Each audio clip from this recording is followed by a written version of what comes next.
state of the jungle. Let's make everybody uncomfortable. And then try and clean it up at the end so it becomes an inspiring message of power. So today we're going to talk about quitting. Right? You guys have all heard the phrase, winners never quit, quitters never win. It was never, winners never quit, quitters never win, unless, ... It was pretty much just like a closed loop of wisdom.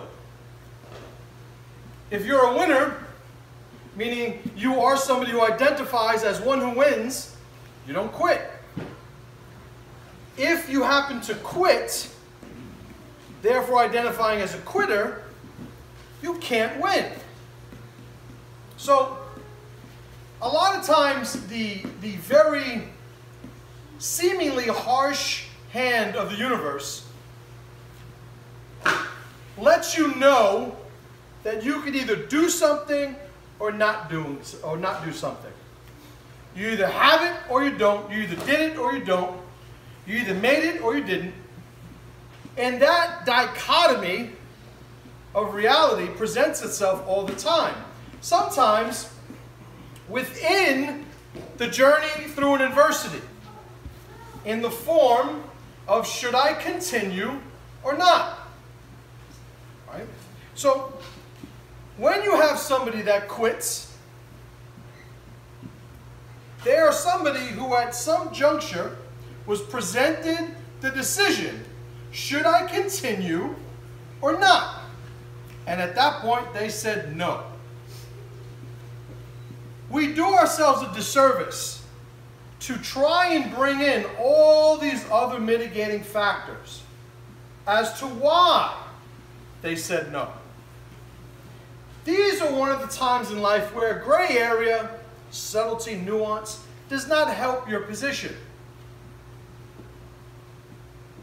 When somebody quits, they chose no. Why they chose, it's up to them.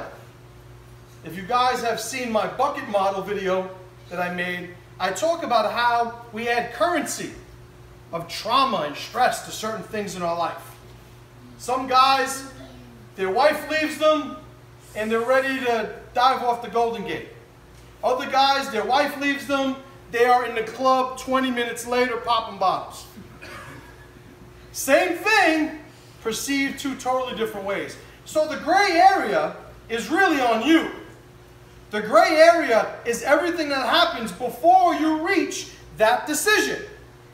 Do I continue or do I quit?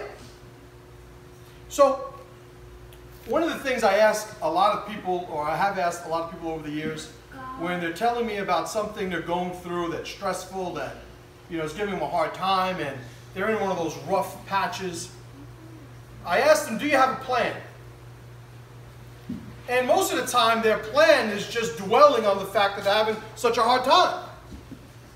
They're focusing on the fact that, lo and behold, wouldn't you know it, life is hard. Sorry. Well, I would argue that right now, life is the easiest it's ever been. Go back 200 years ago, 300 years ago. Right? You died for all sorts of reasons. I was listening to a documentary about Thomas Jefferson, one of the founding fathers of the country. And if I'm not mistaken, his wife had something like 6 kids, but like only 3 of them lived, or something like that, which was very common. So if you're talking about Thomas Jefferson, probably had some money, right? He was so rich, like, we know who he is hundreds of years later. Like, he was doing all right at the time. Died in debt, there's a whole bunch of other stuff, but had money. His babies were still dying when they were being born. So life was hard, even for the top of the food chain.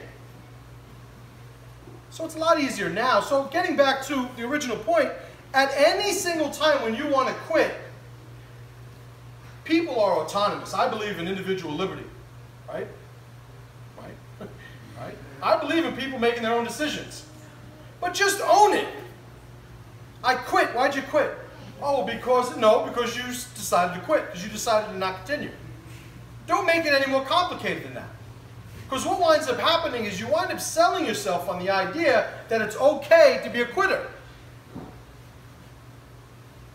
Quitters never win, winners never quit. Right? There are a lot of sayings that we used to hear as children that make a lot of sense in their simplicity. Remember sticks and stones? I'll save that for the next talk. Right? But when it comes to quitting, don't make it any more complicated. If you quit, there's one reason why you quit. Why is that? You're a quitter. Any questions?